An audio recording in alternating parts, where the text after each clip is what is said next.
So Binance has some weird stuff going on right now. And if you guys use Binance or have created APIs on Binance, you're going to want to stick around to the end of the video to see what's going on. Let's get into it. So, first off, I just want to say that I'm not here to FUD Binance. I think Binance and Coinbase are among the strongest exchanges. Now, whether or not you want to keep your money on exchanges right now is a whole different question. That's not what we're going to be talking about.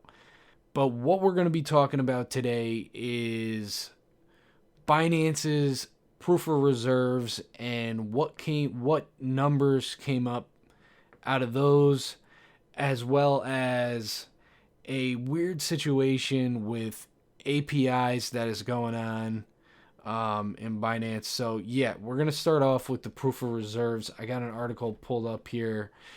Binance is trying to calm investors, but its finances remain a mystery. And that's kind of it. That's the whole thing. It is a mystery. Because we come down here, I just made a video yesterday on crypto.com's proof of reserves in how they got an audit by Mazars. Binance actually kind of got an audit too by Mazars as well. We're going to look into that down here. Not exactly, I would say.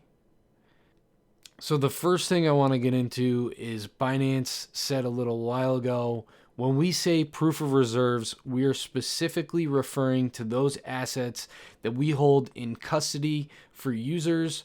Binance says on its website, this means that we are showing evidence and proof that Binance has funds that cover all of our users' assets one-to-one, as well as some reserves.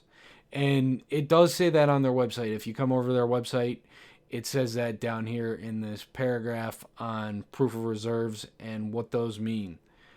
But this is a little bit conflicting when you come down here and read some of this article, because it talks about the audit that Mazars did for them. And I'm just going to read a bit of this. The reserve report released Wednesday is a 5-page letter from a partner at the South African affiliate of the global accounting firm Mazars. It contained 3 numbers. The letter wasn't an audit report, didn't address the effectiveness of the company's internal financial reporting controls, and said Mazars did not express an opinion or an assurance conclusion, meaning it wasn't vouching for the numbers. So that kind of almost sounds like a red flag right there. Like they're not vouching for the numbers, so it almost sounds like they're not confirming that they're true or not. So it goes on to say, Mazars said it performed its work using agreed upon procedures requested by Binance, in that we make no representation regarding the appropriateness of the procedures. So just another one of those out there, and it's like, it almost seems like Binance was saying, look, it's my way or the highway, and we want you just basically to just shut your mouth after you release this report. That's almost what it seems like to me. I don't know. Let me know what you guys think down below of what this feels like, or what this seems like. It's just funny to me. But the report didn't show total assets or total liabilities. Rather, its scope was limited only to Bitcoin assets and Bitcoin liabilities. Binance said it would begin releasing information about other crypto tokens in the coming weeks. So this raises the question of, why did Binance only release Bitcoin assets and liabilities? Is there something in there that they're trying to hide, or what's going on? I don't know. Once again, let me know what you guys think down below. But moving on through here. So the next thing that raises a question with Binance and really says like, hey, do you guys have the money that you say you have? Yada, yada, yada. It says here on the last page of Mazar's letter was a brief section called Report Details, which consisted of the three numbers, each denominated in Bitcoin. One number was labeled Customer Liability Report Balance and showed a balance of 597,602 Bitcoins. Another number labeled Asset Balance Report showed a balance of 582,486 Bitcoins.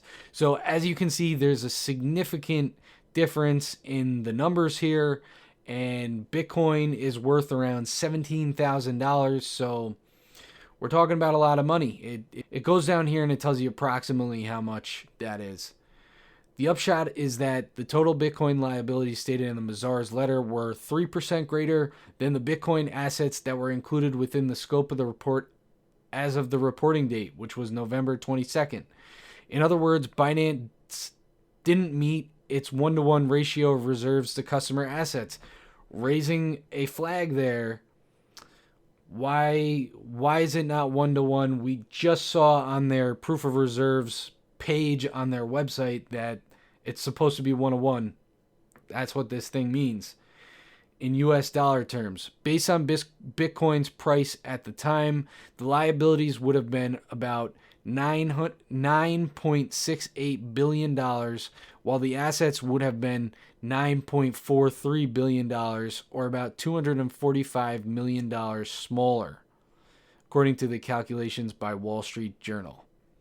So not only are they only showing Bitcoin on their report, but they also have more liabilities than they do in assets, according to this, in at least Bitcoin.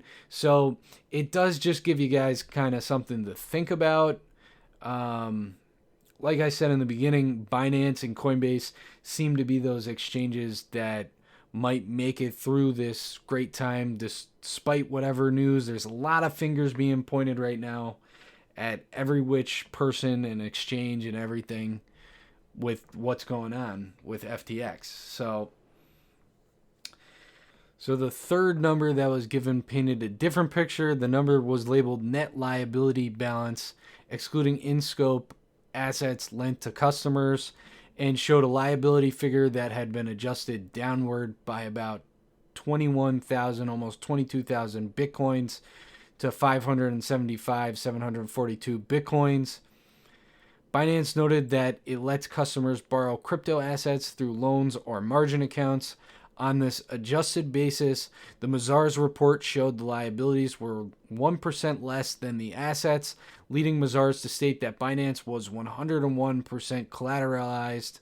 When using that methodology at the same time, Mazars also wrote that Binance was 97% collateralized when using the larger liabilities number for the calculation. So take what you will of that. That's kind of confusing. Seems a little bit all over the place with 101% collateralized, and then the next second they're saying with a different number they're coming up with 97%. I don't know.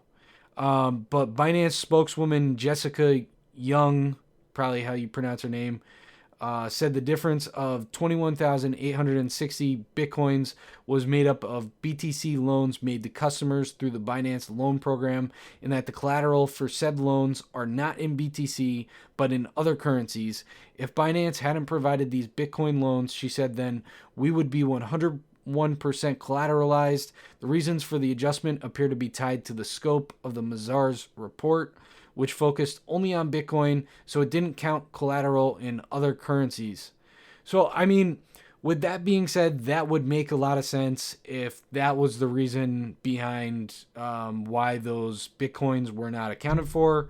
Now, I cannot say whether or not that is the case or not, but if that was the case, that would make a lot of sense.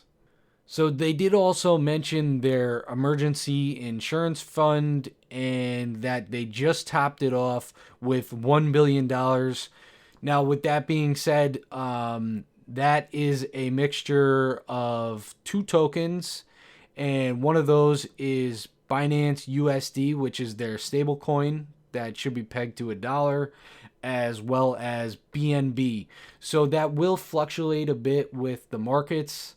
But yeah, let me know what you guys think on this whole Binance situation. If you have anything to worry about, or whether or not, if you also think that Binance is one of the safest exchanges, let me know down below. So now we're going to move on to another weird story that has happened with Binance's API. So a Binance trader actually got his account suspended because he was complaining about something happening on his Binance account, of losing funds on there. So there was a little hash and clash between this guy on Twitter and CZ, the CEO of Binance. So